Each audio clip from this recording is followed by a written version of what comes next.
12 बजे का यह समय केवल डर या अंधकार का प्रतीक नहीं है, बल्कि यह आत्म जागरण, आत्म परिवर्तन और आत्मज्ञान का समय है। यह वह क्षण है जब यदि कोई व्यक्ति अपने भीतर झांकने का साहस कर ले तो उसे अपने जीवन के ऐसे सत्य दिखाई देने लगते हैं जिन्हें वह दिन के उजाले में भी नहीं देख पाता। और शायद यही कारण है कि महादेव को महाकाल कहा जाता है, क्योंकि वे केवल समय के भीतर नहीं बल्कि समय के पार भी विराजमान हैं। और जब रात के इस गहरे सन्नाटे में उनकी ऊर्जा सक्रिय होती है तो वह हर उस आत्मा को पुकारती है जो सत्य की खोज में है।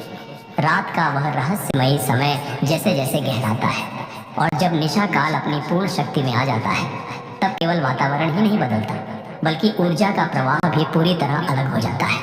कहा जाता है कि ठीक इसी समय जब अधिकांश लोग गहरी नींद में होते हैं, कुछ ऐसी आत्माएं जागृत होती हैं जो साधारण नहीं होती, और उन्हीं जागृत आत्माओं के बीच स्वयं भगवान शिव अपनी उपस्थिति दर्ज कराते हैं। लेकिन यह उपस्थिति हर किसी को नहीं मिलती। ये केवल उन लोगों के लिए होती है जिनका मन शुद्ध होता है, जिनकी नीयत सच्ची होती है और जिनके भीतर वास्तव में सत्य को जानने की प्यास होती है। शास्त्रों में वर्णन मिलता है कि महादेव रात के समय में उन साधकों के पास जाते हैं जो बिना किसी लालच के, बिना किसी भय के, केवल भक्ति और समर्पण के भाव से उनका ध्यान करते हैं। और जब वे किसी ऐसे साधक के समीप आते हैं तो वातावरण में एक अद्भुत परिवर्तन होता है। हवा अचानक शांत हो जाती है, मन बिना कारण स्थिर हो जाता है और एक ऐसी शांति का अनुभव होता है जिसे शब्दों में व्यक्त करना लगभग असंभव है।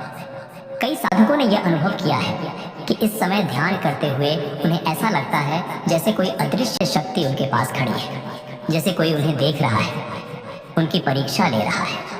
और यही वह क्षण होता है जब महादेव यह तय करते हैं कि कौन उनके सच्चे मार्ग पर चलने के योग्य है।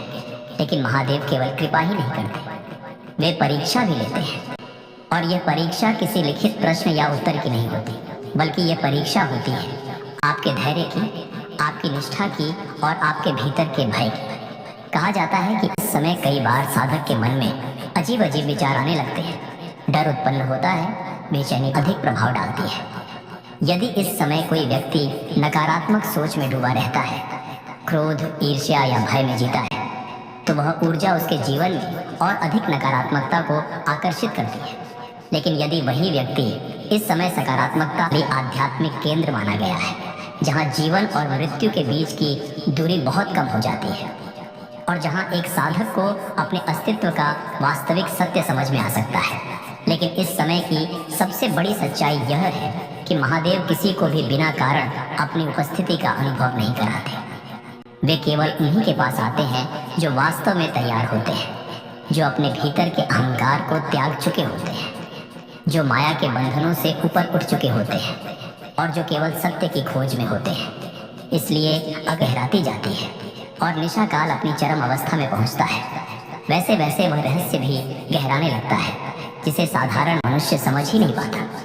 कहा जाता है कि ठीक इसी समय जब चारों ओर सन्नाटा इतना गहरा हो जाता है कि मानो समय भी ठहर गया हो, तब स्वयं भगवान शिव अपनी एक अलग ही लीला में लीन होते हैं।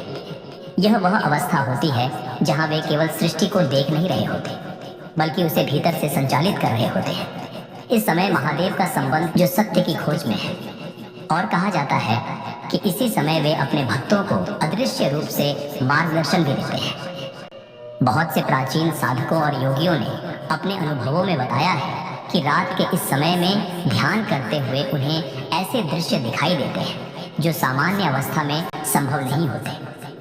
कभी उन्हें ऐसा प्रतीत होता है जैसे वे किसी और लोक में पहुंच गए हों, कभी उन्हें किसी दिव्य स्वर की अनुभूति होती है और कभी उन्हें ऐसा लगता है जैसे कोई शक्ति उनके भीतर से उन्हें दिशा दे रही है।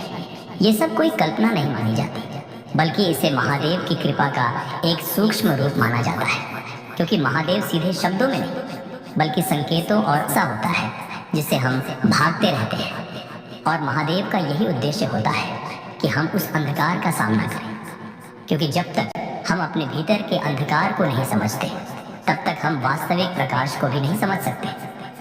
कहा जाता है कि महादेव इस समय अपने रुद्र स्वरूप में भी होते हैं। यह वह स्वरूप है जो केवल विनाश का प्रतीक नहीं कोई आदत हो या कोई सोच, और यह प्रक्रिया कई बार दर्दनाक भी होती है। तब भी AUM नमः शिवाय का जाप करते हैं जब उनके पास कोई सहारा नहीं होता। और कहा जाता है कि ऐसे भक्तों को महादेव कभी अकेला नहीं छोड़ते। भले ही उनकी मदद तुरंत दिखाई न दे, लेकिन समय के साथ उन्हें एहसास होता है कि कोई अदृश्य शक्ति हमेशा उनके साथ थी, उन्हें संभाल रही थी, उन्हें गिरने से बचा रही थी। इसी समय में कुछ लोग ऐसे भी होते हैं जो अनजाने में गलत रास्ते पर चल पड़ते हैं, जो इस ऊर्जा का उपयोग स्वार्थ या दूसरों को नुकसान पहुंचाने के लिए करना चाहते हैं। लेकिन महादेव ऐसे लोगों को कभी स्वीकार नहीं करते, क्योंकि उनका मार्ग केवल सत्य, त्याग और करुणा का मार्ग है। जो इस मार्ग से भटकता है वह स्वयं ही अपने पतन की ओर बढ़ता है। रात का ये गहरा समय हमें एक सच्चाई सिखाता है कि जीवन केवल वह नहीं है जो हम दिन के उजाले में देखते हैं, बल्कि उससे कहीं अधिक गहरा और